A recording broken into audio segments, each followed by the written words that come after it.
Yay! Woo! Praise God! Hallelujah! Kayo po ba ay pinagpala? Pwede bang pakita nyo ang inyong mga pinagpala, mga ngiti sa bawat isa? Amen? Are you blessed, church? It's good to be in the house of the Lord. Amen? And sa mga nanonood po sa atin online, welcome po sa ating pananabahan, and this is Solution Grace Church, and my name is Laverne Duhot. At kami po ay natutuwa at nasisiyahan because once again, kayo po ay kasama namin sa ating first Sunday of the month of October. And welcome po natin lahat ng ating mga kaibigan, mga kasama sa araw pong ito. So please do join us hanggang sa katapos-tapusan po na ating pananabahan because today is a special Sunday. Actually, as always. So, bago po tayo makarinig ng salita ng Panginoon, gusto ko munang anyayahan ng mga nanonood sa atin online. Kung kayo po ay naghahanap ng church, please join us every Sunday at 9:30. Tayo po ay matatagpuan. Atin pong church, Solution Grace Church, is at Unit 114, Tia Maria Sarao Building, CV Star Avenue, Pamplona 2, Las Piñas City. Yun, no? Hindi ko pa rin makabisado, ano? And masaya po kami kapag kayo po'y kasama namin on-site at binabati natin lahat ng mga kaibigan natin na nanonood. And today ay gusto ko munang batiin na happy birthday ang aking minamahal na may bahay. Of course, dali lang, wala pa. Sige. Yan, binabati ko na happy birthday aking one and only, aking may bahay si Mami Jo, also known as Joy. Yan.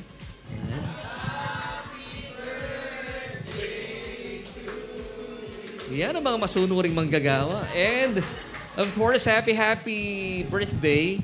Advance happy birthday. Kasi po siya po yung magba-birthday on the 8th. Si Ate Amiel. Happy birthday, Ate Amiel.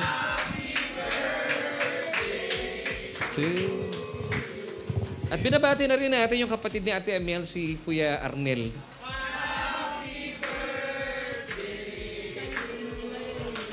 At saka si Jaira din. Kailan? Sa bahay. Talaga naman, ano? At darating ba sila, Brother Arnel? On the way na ba sila? O sinosorpresa tayo na hindi sila makakarating? Sinosorpresa tayo na hindi makakarating. Of course, happy birthday. At ang dalangin namin, wala na, tapos na yung gawin mo, Jet. At tayo po'y pinagpala talaga naman. At bahagi po ng ating buwan ngayon, FYI, we are celebrating Pastors and Workers Appreciation Month. Kaya special po yung ating gawain today. At kung gusto niyo pong ipagpalain ng inyong mga manggagawang nakikitang kaasisipag, not to mention your pastor, wala akong problema. At salamat sa Panginoon for giving us itong ating mga wonderful tips natin. Palakpakan po natin ating mga manggagawa sa Panginoon. Kasisipag po nila. Praise and worship team, media. Actually, lahat yata dito, Asher eh. So, thank you so much. Kayo po ay talagang pinagpala na at pinagpala kami ng Panginoon sa inyo. So, mamaya po merong special na gagawin ng Panginoon. Ayun, dumating ang ating inaantabayanan. Yan, happy birthday kay Jaira at kay Brother Arnel. At happy birthday at maraming salamat. Akala namin ay hindi matutuloy yung inyong sorpresa. Kaya pwede kang kumanta uli ng Happy Birthday to you. Pwede mapalapakan natin ng Panginoon. Diba? Masaya talaga pag nasa church. So, maraming salamat. And, once again, going back sa aking sinasabi kanina, we're celebrating Pastors and Workers Appreciation Month pag sumasapit ng Oktubre. Kaya po, meron tayong special guest speaker today. At hindi po ako ang tagapagsalita. Siya po ay hindi na bisita. Siya po ay kapamilya na natin. At alam kong kayo po ay excited na to hear the word of Christ through this anointed man of God. So, pakilala na po natin at palapakan natin ang Panginoon sa buhay ni Brother Joel Rayo. Yeah! Surprise! Ganun ba? Magandang araw po muli.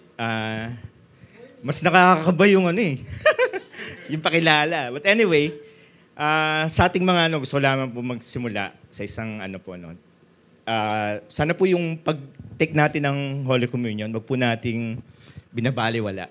Okay? Gusto ko lang po i-share yung testimony. Sabi ko nga po, itong ating kapatid na to, nagsimula lamang siya sa pagkikinig sa Tuesday online Bible study. Dati ko po siyang classmate. And actually, natanggal na siya ng breast dahil sa cancer. Okay?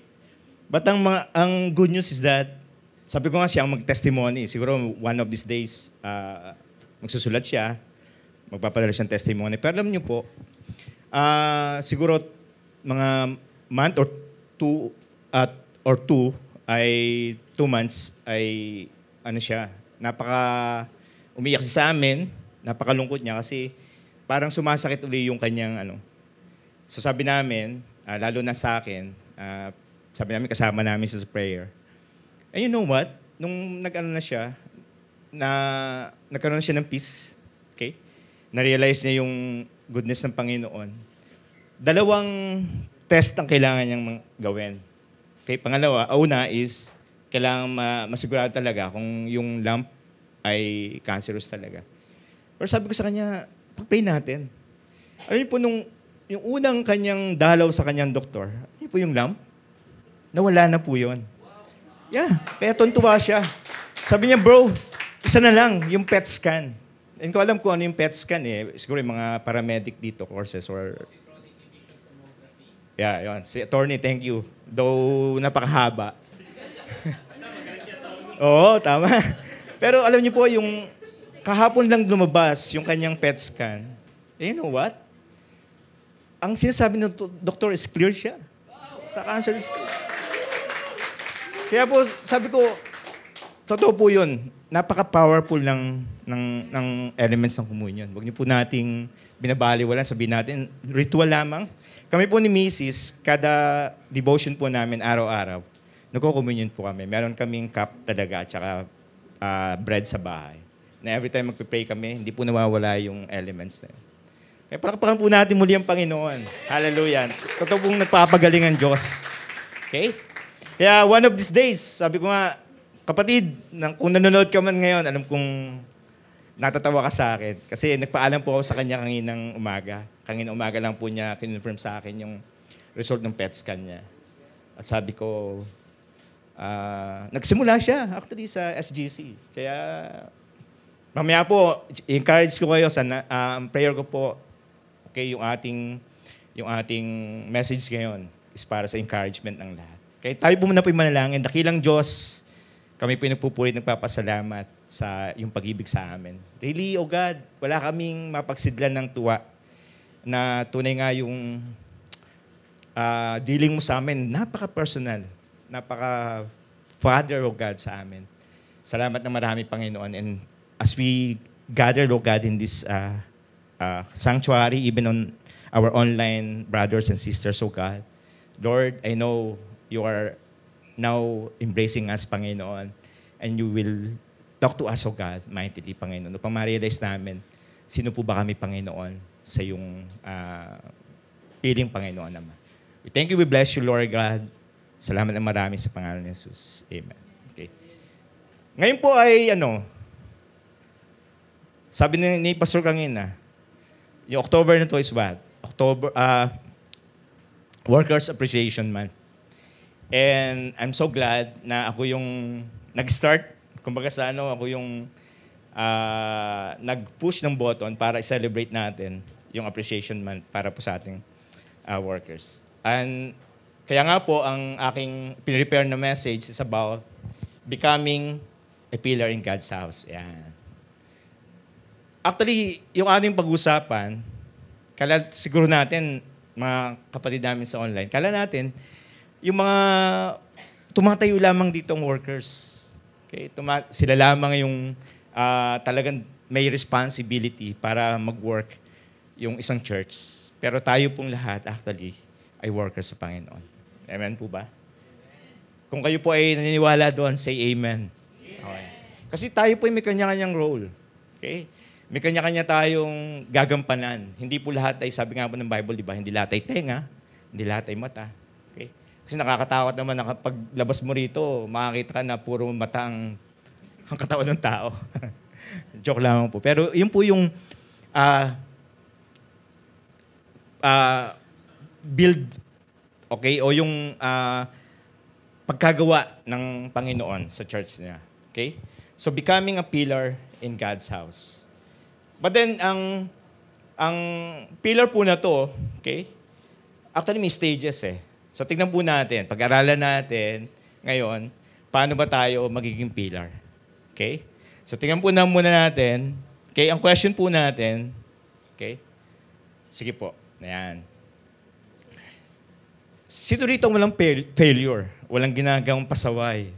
Okay?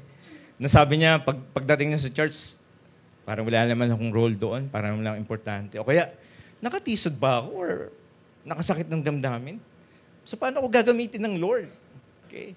Pero sabi niya, wala naman ako natapos.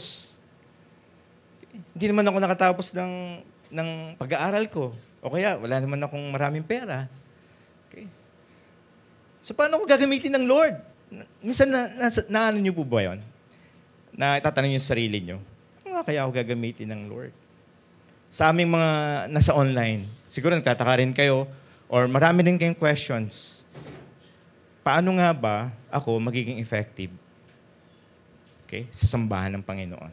Okay? Yan po pag-uusapan natin. So, tayo po ay magpo-focus sa isang character sa Bible. Nung tumayo po ako dito, si Joseph po yung aking character.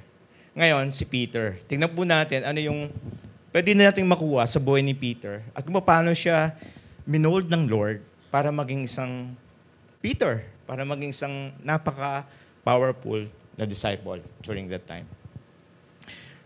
Okay. Doon po sa tayo po ay living stone. Sabihin nyo nga po, living stone. Ayan. Brother Opet, Brother Joel, Opet po kasi yung tawag sa akin ng iba. Okay. Kangina, pillars. Okay? Ngayon, living stone. But then, mag-start muna po tayo kasi sa living stone bago tayo maging pillar. Sabi po dyan, 1 Peter 2, 4 and 5, meron po yan sa verse 4 muna tayo. Sabi dyan, coming to Him as to a living stone, rejected indeed by men, but chosen by God and precious. Si Jesus Christ po yan. Okay? Si Jesus Christ ang unang living stone. Siya po yan. Okay? Sabi dyan, nireject naman talaga siya ng man. Okay? But then, chosen by God and precious. Sa ancient Israel po pala, during nung paggawa or erection ng Solomon's Temple, meron po sila tinatawag na dead stone tsaka living stone. So ano pong pagkakaiba? Okay? Ito po ay base rin sa aking ginawang pag-aaral. Meron pong quarry doon, okay? Nasabi doon, ang dead stone ay yung mga stone o yung mga limestone, mga pang-pillars na hindi inilalabas sa quarry. Ando lamang sila. Ako po ay galing sa cement plant. At alam niyo po, sa amin, meron kaming quarrying stage. So yung blasting, binablast namin yung mga limestone para maging maliliit siya. And then ika-crush pa yon. Pero ang sinasabi ko po dito, kapag yung limestone nandun lamang sa gilid ng bundok, ganun lamang siya. Na-picture niyo po. Wala siyang value pa. Wala siyang, kumbaga sana economic value. Andun lamang siya. So ganun din po rin sa ancient Israel.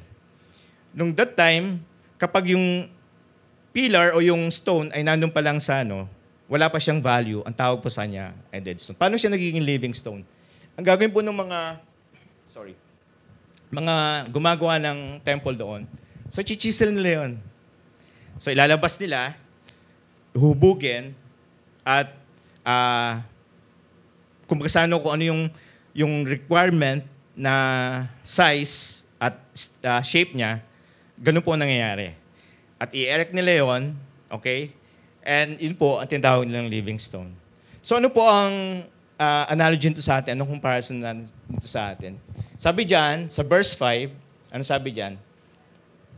You also, as living stones, are being built up a spiritual house, a holy priesthood, to offer up spiritual sacrifices acceptable to God through Jesus Christ.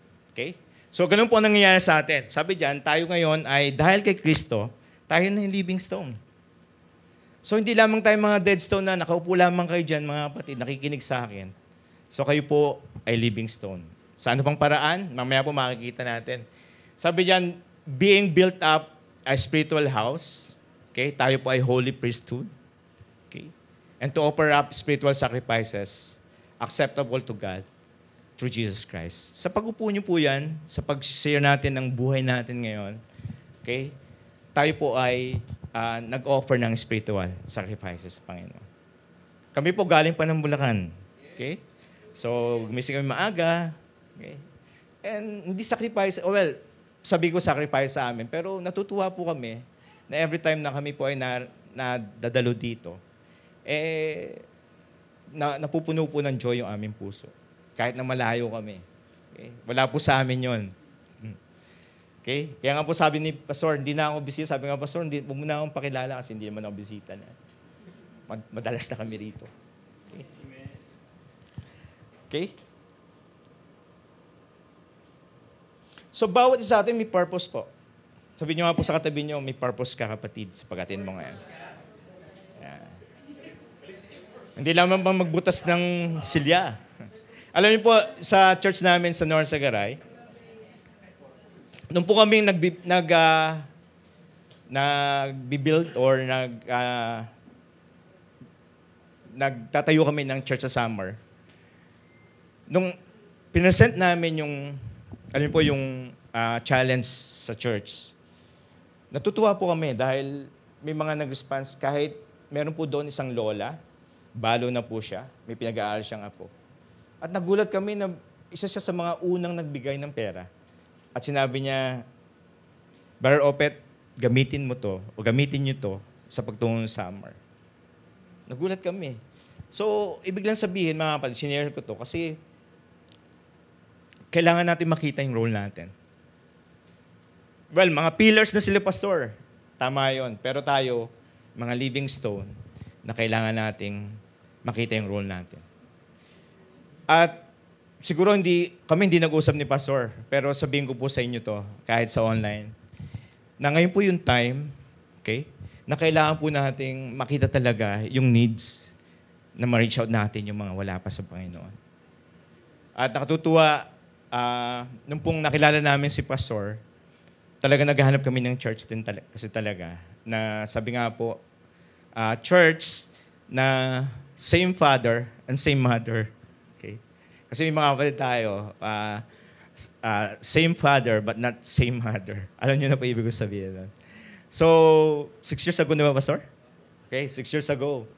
And yung journey po ni Pastor, nakita po namin kung gaano yung kahirap, yung napagdaanan niya. Pero ang ano po namin doon is nakita namin talaga yung seriousness, okay, na magamit siya ng Panginoon sa field, sa ubasan ng Panginoon. So, sabihin ko po ngayon na napakalaki ng challenge ng SGC lalo na para maintindihan ng mga kapatid natin at mga wala pa sa Panginoon kung ano yung purpose ng Lord sa atin. Kaya at this very moment, okay, challenge ko po ang bawat isa na wag lamang po tayong mag-stay o maging complacent sa kung ano yung kalagayan natin ngayong role. Kundi makita po natin na kailangan nating mag-involve ng aggressively, okay, sa pagpapalaganap ng gospel ng grace. Makwento ko lamang po, okay, meron kaming sineset up na men's convergence na si Pastor Laverne ang mag-share. And tinatarget po ng convergence na ito na makapag-reach out sa isang crowd na ang size po ay 600 men plus. Okay? So nakakatuwa actually sa aming side kasi isa to sa mga hindi po namin alam, kami po ni Mrs. parang ang ministry namin is gumawa ng network. Kahit nung nandun pa kami sa kabila, gumawa ng network doon sa mga pastor, sa mga manggagawa ng Panginoon para makakilala yung mga churches. And actually, even today, that is happening. Nangyayari po yun. Kaya po nakakatuwa na mai-share sa atin, okay, yung mga milestone na nangyayari ngayon sa SGC. Okay? Kaya nga po, challenge po namin kayo na actually gusto kong sabihin na sa pagtulong, laging involved ang bulsa. Lalo ngayon. Laging involved ang bulsa. Huwag niyo pong iiwan si Ninoy Aquino. Di ba? Huwag niyong iiwan sino Tatdo. O si Aguila na lang. So, totoo po yun. Hindi po ako nagbibiro. Kasi kami man po ng misis ko, nung nakita namin ng SGC, hindi pa namin masyadong, actually, hindi pa namin, kumbaga sa hindi pa kami nakakapag-benchmark eh. Kung ano ba talaga ang ministry ng SGC. Pero yun po, nakita namin yung needs ng tulong ng SGC. Kaya po kami ni Mrs., hindi kami nagdalawang salita. Okay? So, history na po yun. Ayaw namin balikan kasi natuwa lang po kami na makita 6 years ng SGC. At kami ay kabilang doon sa growth ng SGC na yun. Okay? So, again, sa pagtulong, laging kasama ang bulsa. Ayan. Sa mga online friends po natin, I challenge you na pag-pray po ninyo kung anong role natin sa church. Mas maganda nga po, alam niyo po, nag-usap kami ni Brother Albert last week. Ang vision namin is, hindi lamang tayo rito. Gusto natin magkaroon ng isang sariling lote. Gusto natin magkaroon ng isang building na malaki para maraming makaatin talaga. Kasi yun po talaga ang direction natin. Kaya kailangan po i-grab natin yung direction na yan. Okay? So, balik po tayo sa ating pinag-aaralan. So, Living Stone.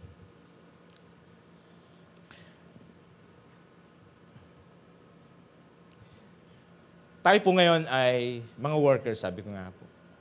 At pwede po ba nating i-congratulate yung ating mga katabi, nasa likod natin, na nandito siya at narinig niya ang message na to. Congratulations, ikaw ay worker din. Ayan. Okay?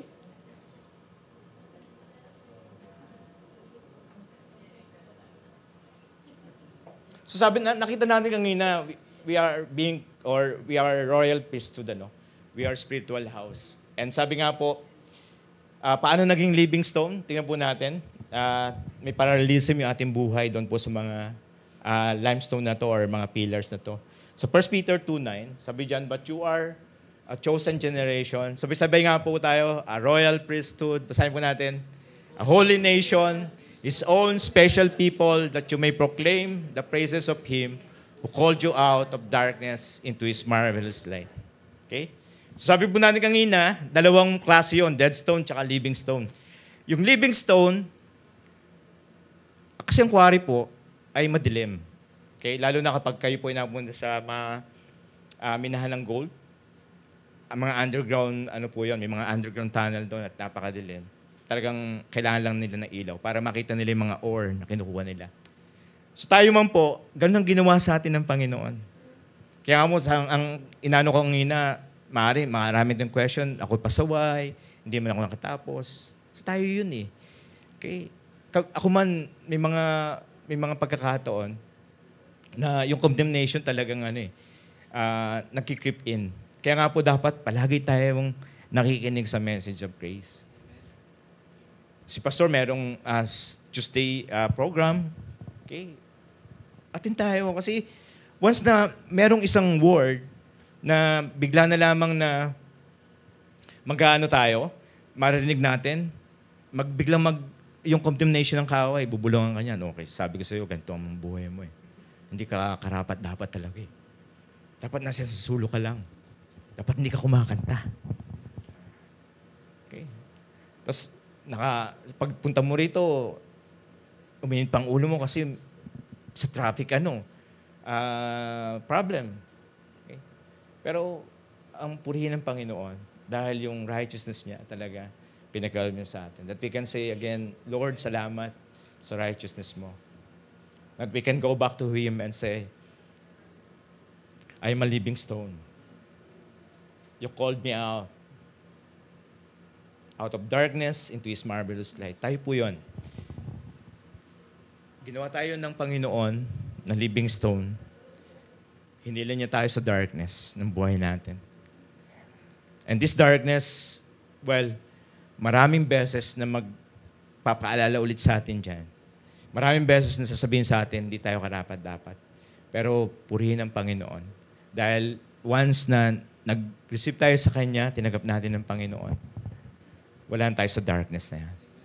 We are called into His marvelous light.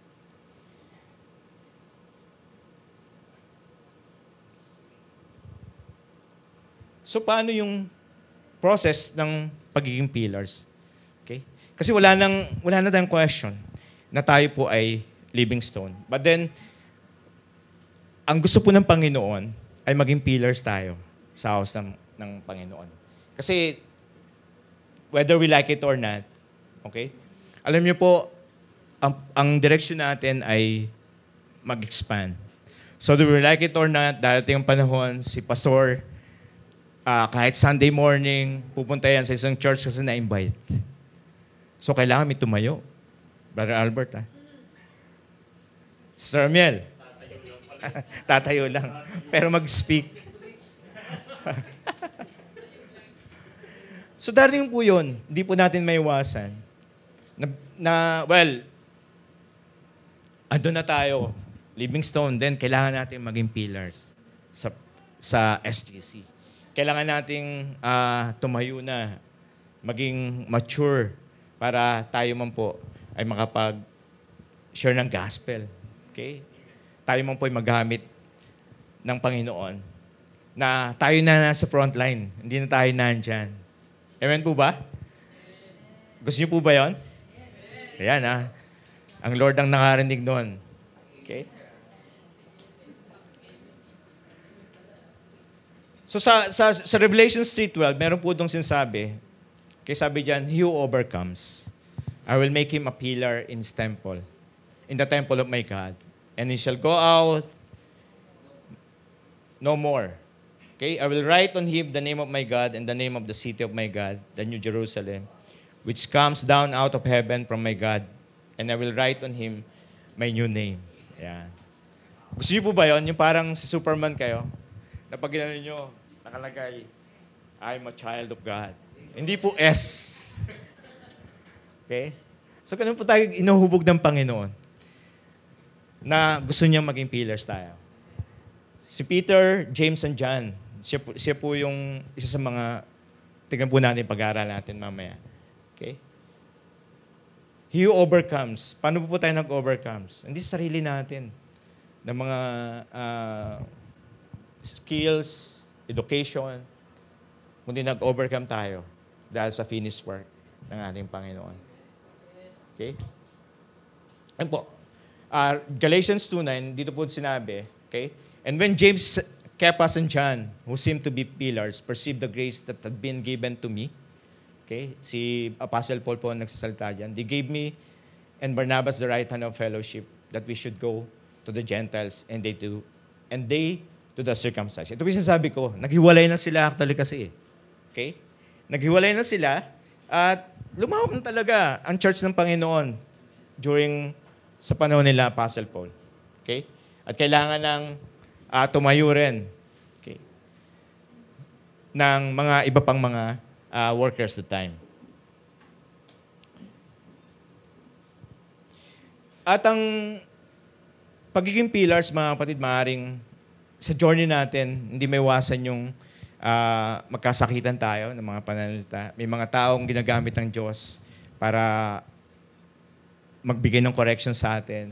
Maaaring circumstances, maaaring may mga pagkakataon na may problema, Pero hindi po siya nabibigay ng correction sa magitan ng sickness, ng sakit at karamdaman. Okay? Baka sabihin niyo po, may sakit ako ngayon kasi pinapakalo ako ng Diyos. Dapat wala sa vocabulary natin yun, mga kapatid. Kasi ang Panginoon, hindi siya magbibigay nang wala siya. Yung sickness and disease are not from Him. Dahil wala po siya nun.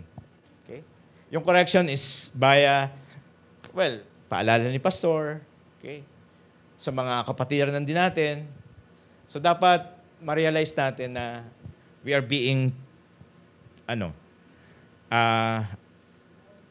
developed by God via these things or circumstances.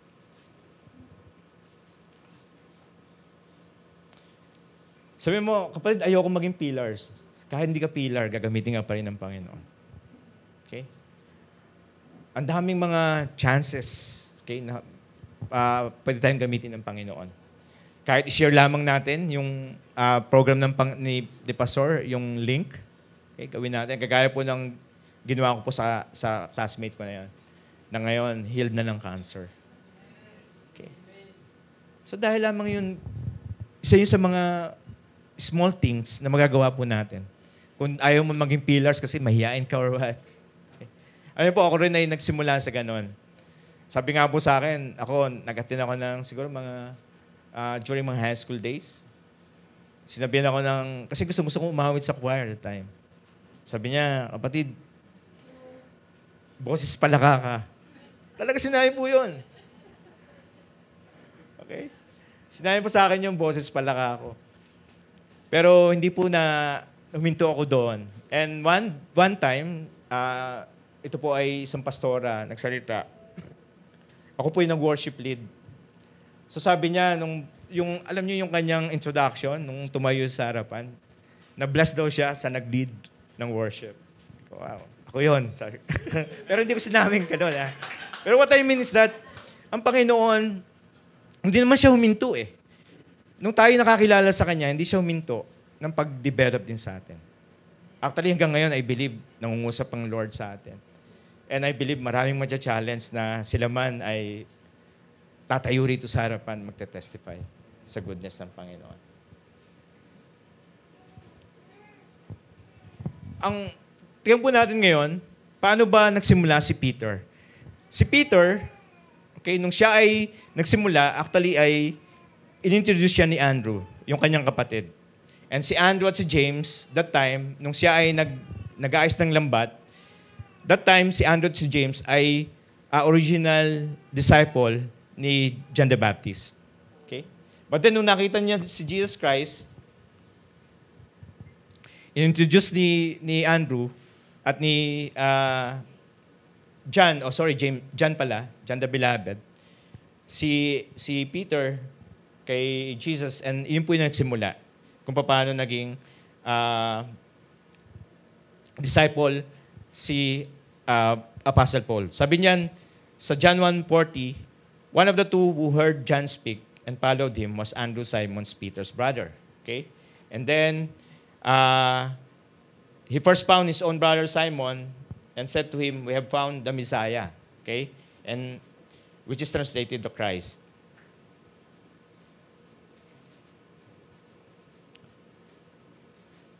So sabi John,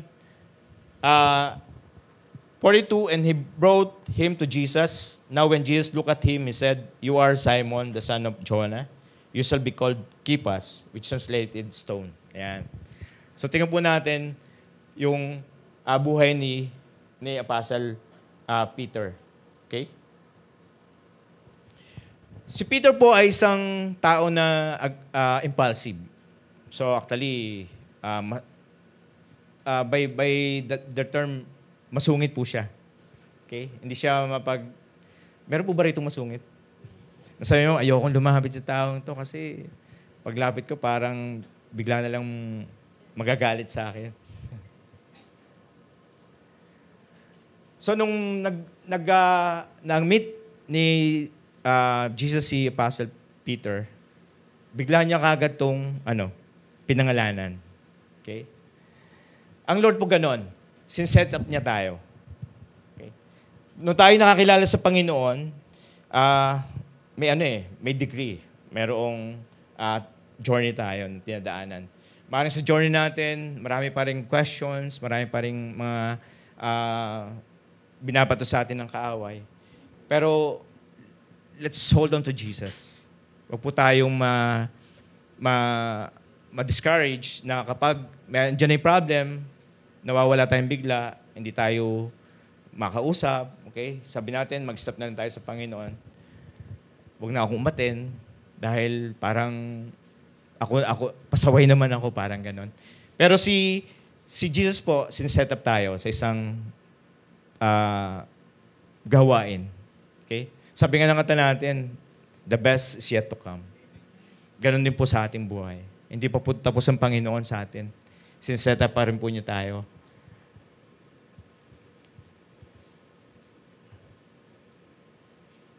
Tingnan po natin sa Luke 5:1-3,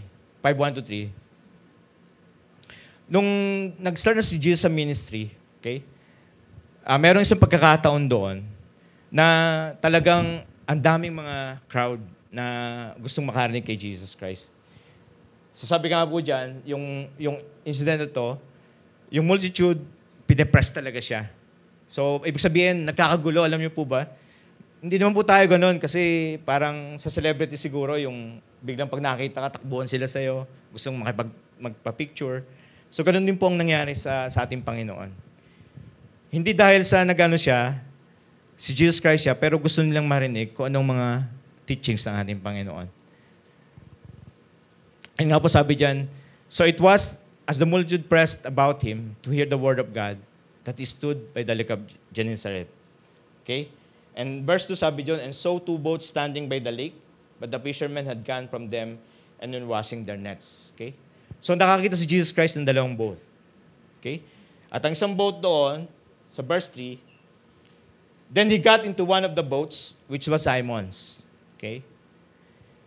And asked him to put out a little from the land. And he sat down and taught the multitude from the boat. Okay? So ito na. Ito na yung ni Simon. Sabi nga natin, Simon, busy tao. Lagi siyang nasa laot kasi mangingisda siya. And that time, walang kamalay-malay si Peter na ang Panginoon nasa tabi niya at pinili yung kanyang boat. At doon siya sumakay. Okay? Doon siya nangaral. Okay? Pumagit na siya sa laot at nangaral siya doon. So, ang ibig sabihin doon, sa paggamit ng Panginoong Jesus kay Peter, okay? So kasama, yung kinabubuhay ni Peter. Yung boat niya. Okay? So ganun, mag-set up ang Panginoon. Kung ano yung nasa ating mga kamay, gagamitin ng Lord yun. Kung ano yung mga tinapos natin, gagamitin ng Lord yun. At kung ano yung gusto natin gawin, sabi nga po, kung may trabaho tayo na gustong-gusto natin gawin, alam niyo po, hindi problema yung kung gaano tayo kikita. Dahil kasama ng Lord yun na ibibigay sa atin. Kapag gusto natin, mahal natin trabaho natin, yung monetary considerations, yung monetary reward, susunod yun at susunod sa atin. Alam niyo po ba, hanggang ngayon, binibless ng Lord si Simon. Okay? And at the same time, binibless tayo ng Panginoon. Yung paggamit ni Simon, sino po rito ang kumakain ng tilapia? Ayan. Okay, lahat tayo, di ba? Ano po ba ang tilapia ay St. Peter's fish? Yun po ang English doon. Oh, St. Peter's fish. Fish ang tilapia. So hanggang ngayon, hindi natin makakalimutan si Peter. Nung na-meet siya ng Panginoon, until now, na-remember tayo, habang kinukurot siguro ng tilapia, kailangan ma-remember ko si Peter. Kung paano siya ginamit ng Lord. Kagaya ni Peter, pasaway din ako. Pero until now, binibless ng Lord si Peter. Pwede namang sabihin Andrew's fish, di ba? Andrew's boat. Pero bakit kay Peter? Okay. At until now, yun nga, binibless ng Lord si Peter.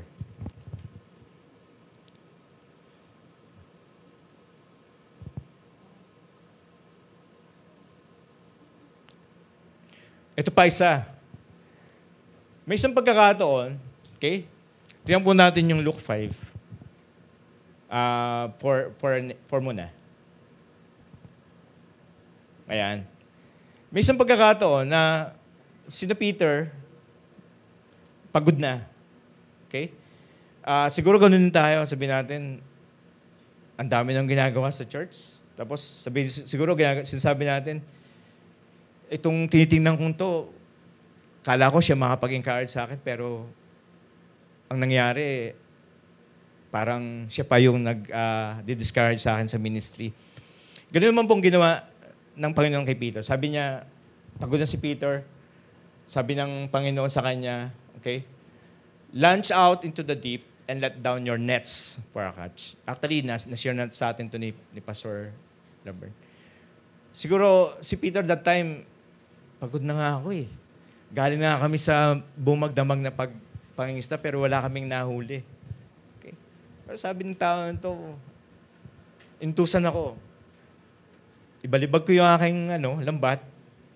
Okay? For a catch. Kaya anong ginawa ni Peter? Sabi niya, sige na nga. Ang sabi ng Panginoon, nets. Okay? Pero, tingnan po natin, sa mga susunod na talata, sabi diyan, but Simon answered and said to him, Master, we have toiled all night. Yan. And caught nothing. Si Pastor, for sure, maaari, may mga pagkakataon na, Panginoon, limited yung resources namin. Okay? Pupunta pa kami dito. Gagawin pa namin yon. And the same, kami man po, sa buhay namin, marami kami mga questions din. Pero, kagaya ni Simon, okay, anong ginawa niya dyan? Tingnan po natin, sabi dyan, we have toiled all night and caught nothing, nevertheless, at your word, I will let down the net. Sabi niya, sige na nga, pagbigyan ko to. Ibalibag ko yung aking net. Okay? Anong ginawa niya? Pasaway, di ba? Sumunod siya, pero yung kanyang pagsunod, parang half-baked. Sige lang, pagbigyan ko lang to. So, ano nangyari? Okay? Ano nangyari? Verse 6, sabi dyan, and when they had done this, they caught a great number of fish, and their net was breaking. Okay. So, anong lesson na tinuturo sa atin ng Panginoon to? Alam niyo po, kahit tayo pasaway sa Panginoon, okay, kahit hindi tayo sumusunod, ang blessings ng Lord, palaging nakahanda para po sa atin. Mari, estudyante ka, no? Sige po, palakpakan natin yung Panginoon. Estudyante ka, sabi nga po sa anak namin ngayon, medyo nahihirapan siya sa schedule niya kasi hanggang Saturday, 7 o'clock, meron siyang pasok. So sabi nga namin, kahit alam ng Panginoon yung pinagdadaanan mo. Alam ng Diyos, mahirap, nahirapan ka, napapagod ka. Pero ang Lord, andyan pa rin eh. Hindi siya nag-slow down sa pag-bless sa atin. Palagi nandun yung kanyang blessing para po sa atin. Kahit nasabihin natin na pasaway tayo, pero ang Lord, hindi naman pasaway. Hindi niya hayaang ang kanyang anak ay mag-question na mag-question. So, ganun din tayo kay Peter eh. Sabi natin, I will let down my net. Kahit sabihin ng Panginoon, nets. Tuloy, ayun. Diba? Net breaking. Okay? At alam niyo po, kapag ang Panginoon na nagbigay, hindi niya tayo o hindi natin siya ma-outgive. Okay? Kung binigay natin isa, ang Lord magbabalik dyan. Exponential yung blessings ng Panginoon. Kami po ay living testimony po sa greatness ng Panginoon, kung paano siya mag-bless. Maraming pagkakataon na yung blessing, magugulat ka na lang. Ako po may isang patotoo, bago ko po magano. Yung keep-up ko, nung car namin, 3 weeks na pong nawawala. Okay? At iyon ay naging sakit ng ulo ko talaga. Naka-stress sa akin. Kasi nung tinitingnan ko sa internet kung magkano yung keep-up, at least 20,000 pesos ang halaga. Sabi ko, kailangan ko makita. Kasi hindi po ako mapalagay. Lalo na, although dalawa yung keep-up namin ng sakyan. Pero gusto ko pong makita talaga siya. And surrender na ako, nahanap ko na, nahalugog ko na yung buong bahay namin. Hindi lamang yung bahay, bakuran pa rin. Pati yung basurahan. Tinambak ko baka ako sa lito ko, nailaglag kong gano'n sa basurahan. Pero that was Friday night. Sabi ko, Panginoon, gusto ko na talaga makita yung keep-up. So natulog na ako. So wala. And Saturday morning, and then after lunch, umuwi po ako ng aming bahay sa North Sagaray. Kami pitaga Santa Maria. And during the course nung pag-visit ko, yung kapatid ko, nagtanong sa akin, sabi niya, bro, wala ka bang kapote? Kasi nagmumotor po siya. Kasi gusto ko lamang kapag naghahatid ako doon sa anak niya, kay Zion, para hindi raw sila mabasa. Sige ako, meron akong nakasampay doon. So, tignan ko, checkin ko, at ibibigay ko sa'yo. So, pagdating sa bahay, naalala ko yung pag-uusap namin. Thursday yon, Friday ako pumunta, Saturday morning. Na-remember yung pag-uusap namin. Pinuntahan ko yung kapote, chinek-check ko. Sabi ko, napaka-alikabok na pala. Tapos nung nakahanger kasi siya dun sa sampayan, dun sa may sulok ng aming bakuran. Hinawi ko yung kapote. Alam niyo po, yung keep-up, nakasabit po doon sa hanger. Sabi ko, wow, paano napunta kaya dito to? So, idisip ko ulit. Pero sabi ko, Panginoon, kahit mamatay yung isipin ko to kung paano napunta rito, pero alam ko, yung sinabi ko sa iyo na, Panginoon, gusto ko nang makita yung keep-up ko. Ikaw ang nag-lead sa akin. Sino po ba mag-aakala na during my course nung visit ko sa kapatid ko, mapag-usapan namin kapote na yon. Yung kapote na yun, for the longest time, nandun po yun. Baka isang taon na po nakasabit kasi yun. Di ba? So, ganun gumawa ang Panginoon. Kahit baliwala sa akin na nabanggit ko lang, Panginoon, gusto ko na talagang makita yung keep-up. Tapos, nag-usap kami ng kapatid ko sa kapote. Tapos, pinakita ng Lord. Yung keep-up, andun sa isang hanger. Marami kasi hanger na magkakatabi. Nakasabit po siya doon. Nung nakita ko, inisip ko, paano kaya napunta doon yun? Hindi ko alam kung paano. Pero sabi ko, praise God. Kaya nung kinukwento ko kay Mrs., alam mo, ang Panginoon talaga ganun gumawa. Napakadaming na kahit napakaliit, masabi mo lang, ayun na, keep-up. Di na ko ng 20,000 pesos ulit. Di ba? Hallelujah. So we cannot outgive God. Kahit naging pasaway tayo sa Panginoon, yung blessing ng Lord, i-claim lang po natin, deklara natin, Panginoon, I claim this blessing. Okay? Nasa atin po talaga yon. Hindi natin siya, the Lord will give you a net-breaking load of fish. Okay? Sige po, marami pang incidents tayo pag-usapan about Peter. Okay? Tingnan mo natin. So, nakita natin po, pasaway si Peter. Nakaka-identify na po ba tayo? Okay? Na ako man pa, Brother Joel, ganun man ako Pero the Lord is ready and willing. More than ready and more than willing to bless us.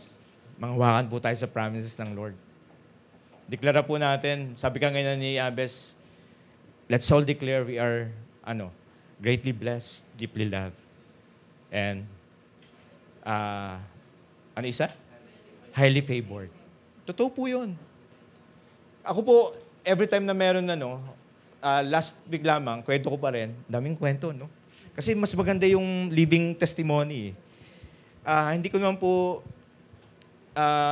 marami po kami sa consultant, maraming pwedeng kunin And nagpipray po kami ni Mrs. Mamaya tumunog yung cellphone ko. Sabi ka ni Mrs., paano nangyari yun? Sabi ko, hindi ko rin alam. Kasi alam niyo po, yung isang cement plant, biglang nag-chat sa akin. Sabi niya, Sir Joel, pwede bang ikaw ang facilitate nung planning namin? Okay? So again, blessing. Hindi ko po akalain na marami po bakit akong favored na kinuha nila, di ba? So ganun po gumawa ang Panginoon. Kala mo ganun lamang.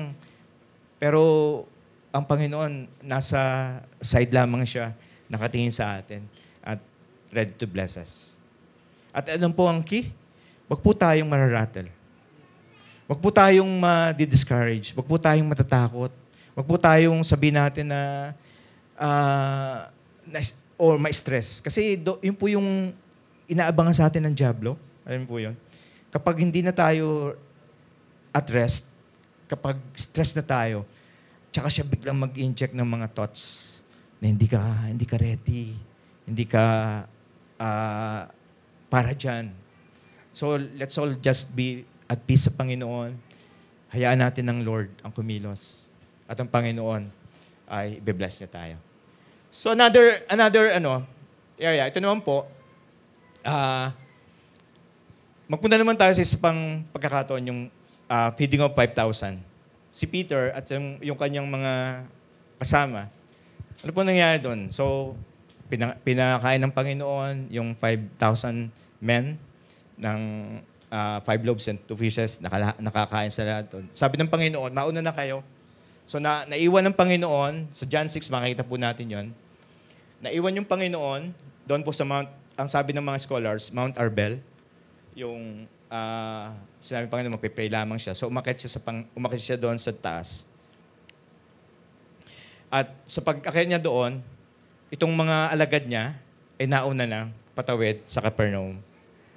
And during yung process, maganda po ito makinig po kayo. Ganda nung kanyang During the process, nandun ng Panginoon sa taas ng Mount Arbel. Okay?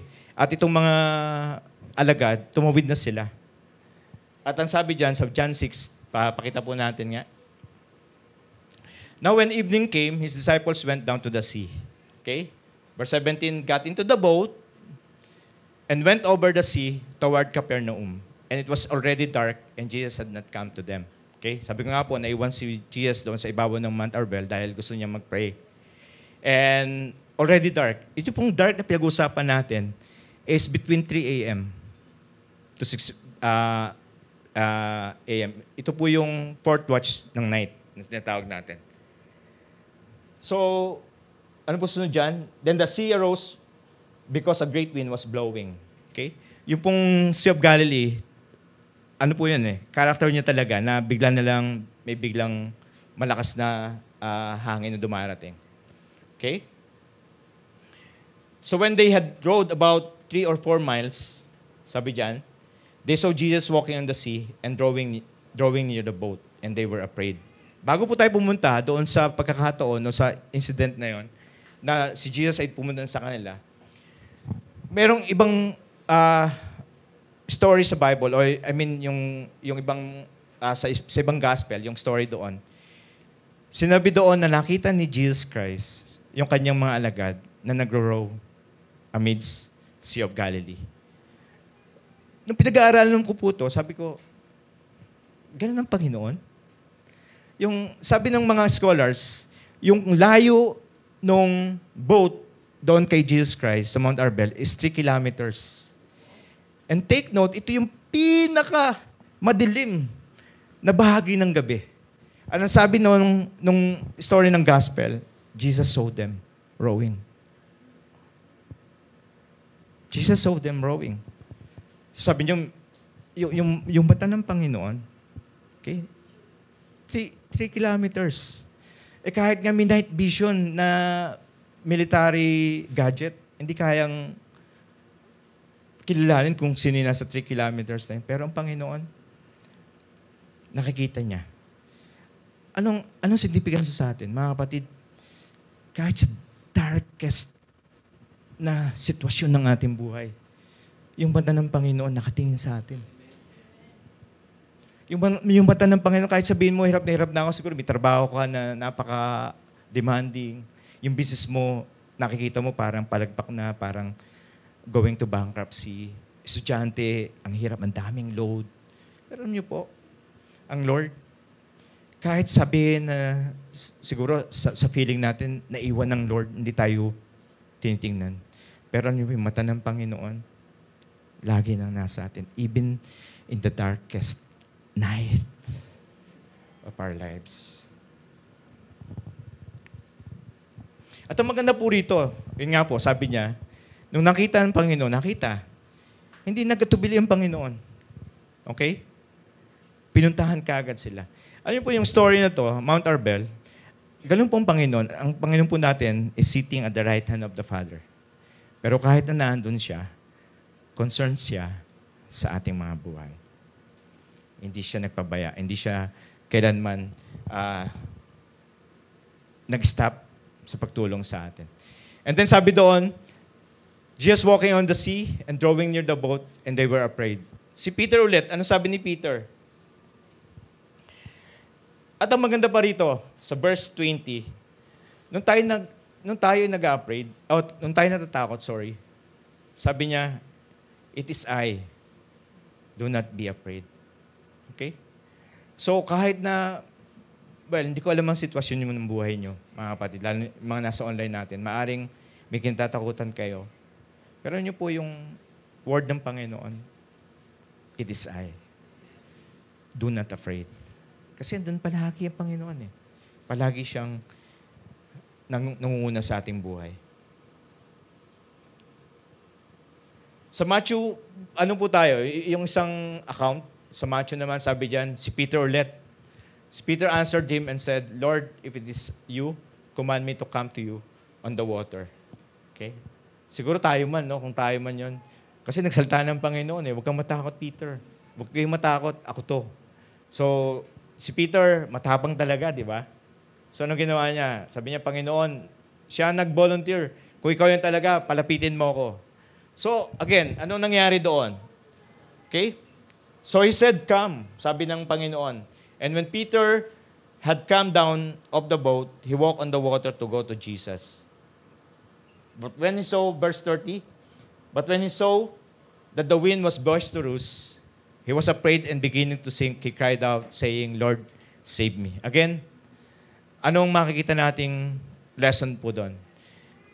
Si Peter, nakalakad sa ibabaw ng tubig. Okay? Bakit?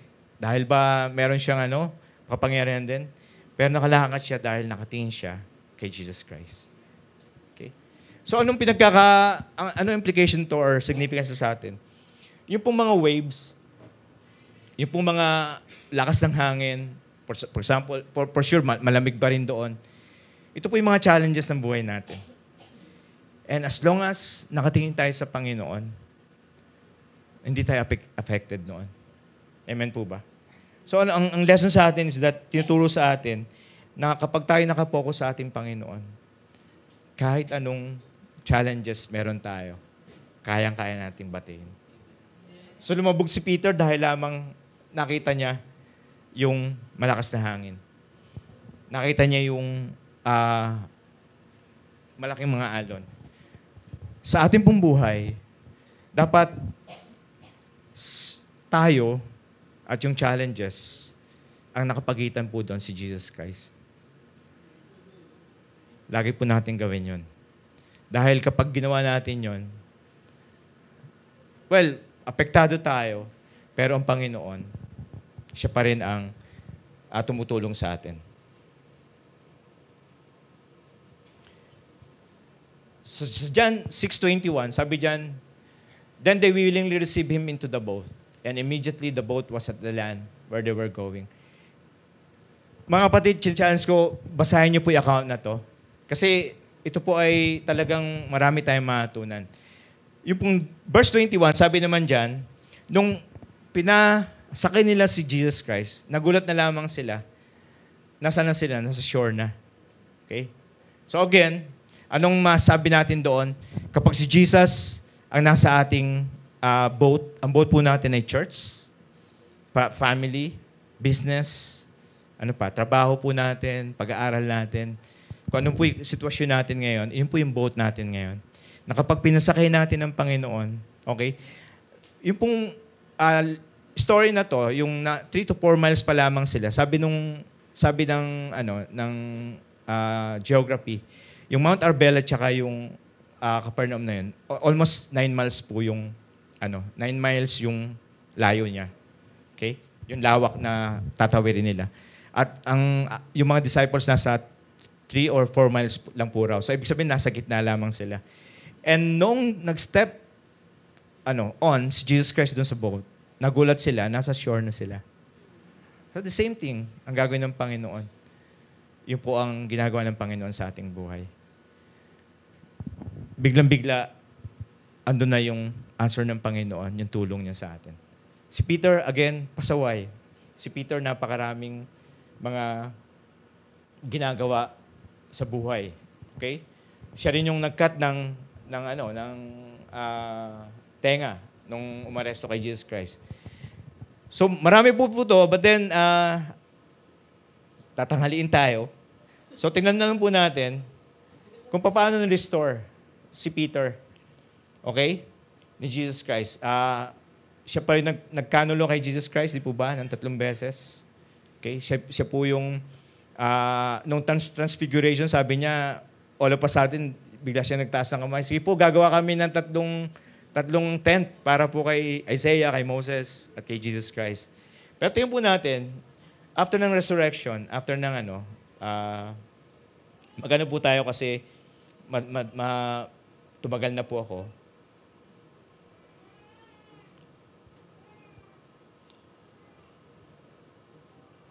Sige nga po, i-forward po natin doon sa Matthew 17 na. Tapusin na po natin to kasi si Peter din naman pag-uusapan natin. Gusto ko lang po mapakita sa inyo, paano ba ni-restore ng Panginoon si Peter. Okay?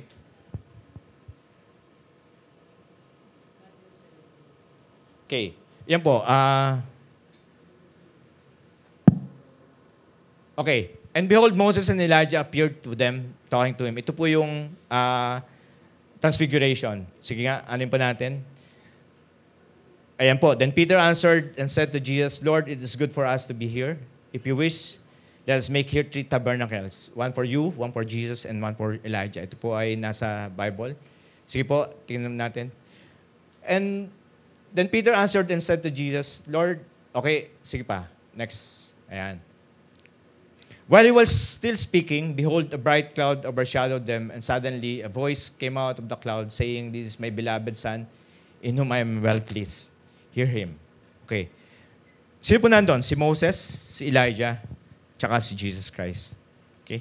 Pero kailangang mag-bat-in ng ating Panginoong Diyos at sabihin kay Peter, okay, this is my beloved Son in whom I am well pleased.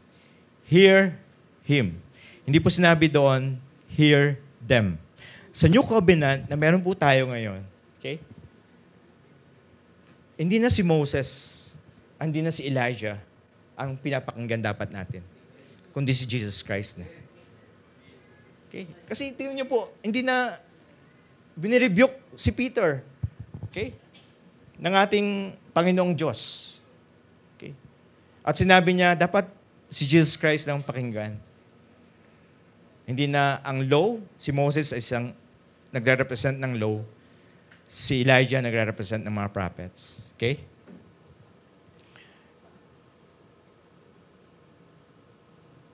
But then, 2 slides please. Sabi doon, sa verse 7, Matthew 17, okay, sabi doon, but Jesus came and touched them and said, Arise and do not be afraid. Again, anong word ng Panginoon? Arise and do not be afraid. Okay? Sige po, tuloy na natin.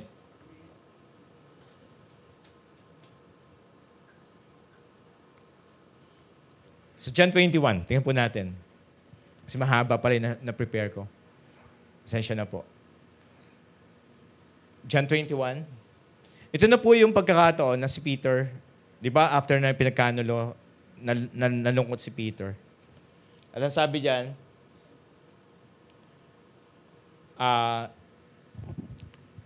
si Jesus Christ, after na resurrection, nagpakita na sa kanila. And mind you, before magpakita si Peter sa mga alagad niya, ang sabi noong angel, okay, na nandun po sa grave. Sabi niya, sa Mark 16, sabi doon, but go, tell his disciples and Peter. May nakalagay po doon that he is going before you into Galilee. Sabi po nung angel, na si Jesus Christ will go before them into Galilee. There you will see him and he said to you. Okay? Ano po yung sinasabi doon? Specifically, binanggit si Peter. Okay?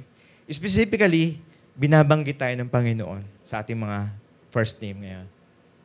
Okay? Dahil na-restored tayo ng Panginoon. Ayun nga po, sabi doon, so when they had eaten breakfast, Jesus said to Simon Peter, Simon, son of Jonah, ayan, do you love me more than this? Okay? Tuloy po natin. Kasi discourse yan eh. He said to him, yes, Lord, you know that I love you. Tingnan niyo po yung yellow. Agape love, tsaka pileo. Okay? Next slide. Sabi pa dyan, he said to him, feed my lambs. Next. He said to him again, second time, Simon, son of Jonah, do you love me? Agape. Sabi ni Peter, tingnan po natin, or Simon. Next slide, next Ayan. He said to him the third time, ito na po yun, Simon, son of Jonah. Ano pong ginawa ni Jesus Christ? Yung love na ginamit na dyan is pileo na. Peter was grieved because he said to him the third time, do you love me? Okay, he said to him, yes, Lord, you know that I love you. So, ano pong pinapakita sa atin dito? Ang Panginoon, yung pinagkalumin sa atin sa cross is the highest form of love, yung agape. Pero niyo po ba, naintindihan ng Lord na ang kaya natin lang ibigay is until pileo lamang. Hindi tayo makaka-preach dun sa agape. At ang sabi ng Panginoon kay Peter, third time, binabana ng Panginoon, do you love me? Sa pileo platform. So, ang ibig niyang sabihin ng Panginoon, naintindihan niya yung ating character, naintindihan niya yung ating kahinaan. Workers tayong lahat, okay? Naintindihan ng Lord na He has to develop us into pillars. He has to develop us, our personality, our resources, our skills, para magamit niya ng todo-todo. So, ganun po ang Lord mag-construct sa atin, mag-develop sa atin. Kung ngayon, mga kapatid, kahit nasa online, sabi mo baka hindi ka perfect, hindi ka karapat-dapat, you know what?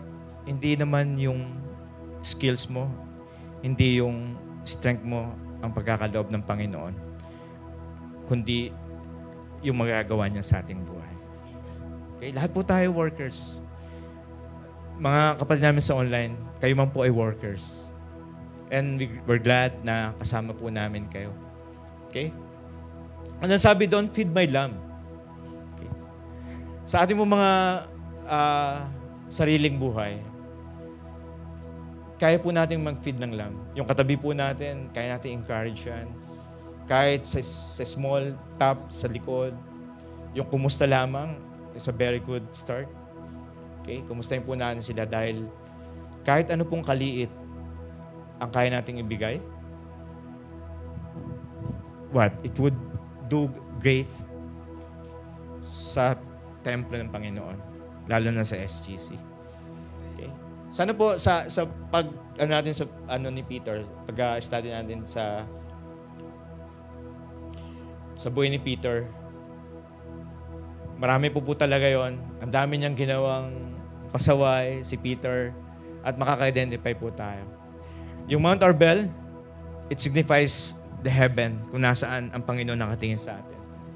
In the darkest hour of our lives, the Lord is still watching us, focusing His eyes on us. Yun po ang ginagawa ng Panginoon. So, kanina pong question natin is that, how could I be a pillar at the house of God when I have so many failures? Paano nga ba tayo magiging pillar? Ang dami kong failures, ang dami kong ginawa before, okay? Pero you know what? Ang solution po natin, mga kapatid, sige po, ito po ang solution natin. God keeps on cultivating us to become mature and develop. Ano po, hindi tayo natapos doon sa na-convert lamang tayo, na born again lamang tayo. Pero God is still, what? Developing us to become pillars. Sabi nga po dyan, He tell us today, anime shalem. Okay? Sabi niyo nga po, anime shalem. Ano po ibig sabihin dyan? I paid it in full sa cross. Kung ano man yung kahinaan mo ngayon, I paid it in full. Kung ano man yung ginawa mo dati, I paid it in full. Yung mga nakakatuwa, yung buhay ni Peter, tayo man po yun. Nagre-reflect po yun sa atin. And the Lord is still developing us. Sabi, mahihain ka ngayon. Ako po, nag-start din sa pagiging mahihain. Pero, andun yung heart na talagang paggamit sa Lord at all costs. Okay? Sana po natuto tayong lahat. Lagi po natin daan, the Lord is not yet finished with us. Okay? Hindi po yung totoo na kapag yung mababait kinukuha ng Lord ng maaga, hindi po totoo yun. Okay? Because the Lord has something for you, for us. May mga kapatid, nasa online, kung kayo man po, ay maraming question ngayon. The Lord is saying to you, I paid it all on the cross. Okay. Kung meron po rito mga bago, na sasabi mo parang marami akong question, marami akong katanungan, maraming mga challenges, problema na gusto ko nang sumuko sa Panginoon. The Lord saying to you right now, no. I have something best, not just good for you. Kung po meron tayong mga kasama rito na hindi pa nakakilala sa Panginoon, this is the moment, this is the hour of salvation. The Lord is waiting for you. I know the Lord is talking to you right now. Okay? Kung kayo po yun,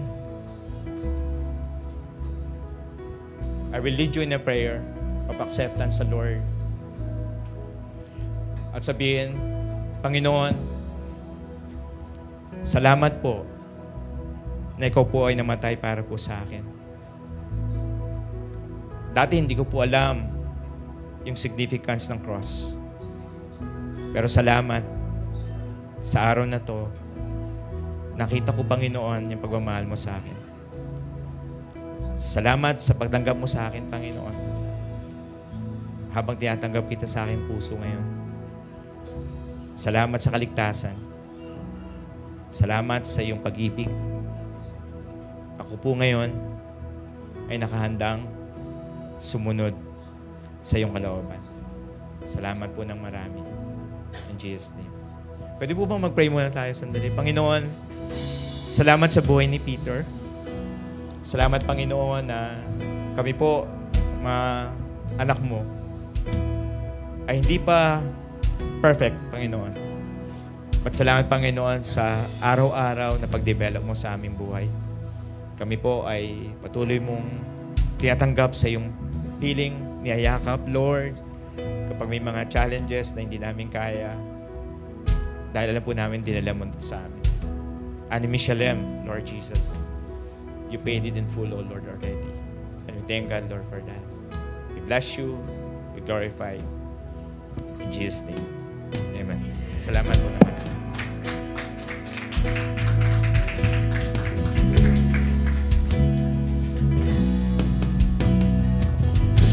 Church, thank you for joining us. God bless you.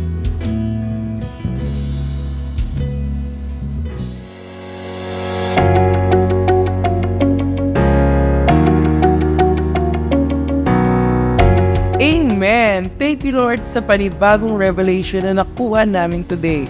Naku, napakarami kong natutunan. Ikaw ba? Let us know in the chat box kung ano yung mga favorite takeaways mo, ano yung mga nagrema sa'yo from our message for today. Now, let us continue to honor and worship our Lord Jesus Christ by giving our tithes and love offering. But before that, let me remind you guys na ang inyong tithes ay para sa inyong home church. Pero kung kayo ay bago and you considered Solution Grace Church as your home church, here are the ways on how you can give your tithes and love offering. You can see it here on the screen on how you can give. Pwede nyo kunin ang aming account number or kung nasa labas kayo ng Pilipinas, pwede nyo i-scan ang QR code ng aming bank account. Thank you for being a faithful tither and a generous giver. As we give our tithes and offering to the Lord, let me pray for you. Heavenly Father, we thank you that we can give to you. In this form of giving our tithes and offering, we honor and we worship you. We believe that this is not about us, but you alone.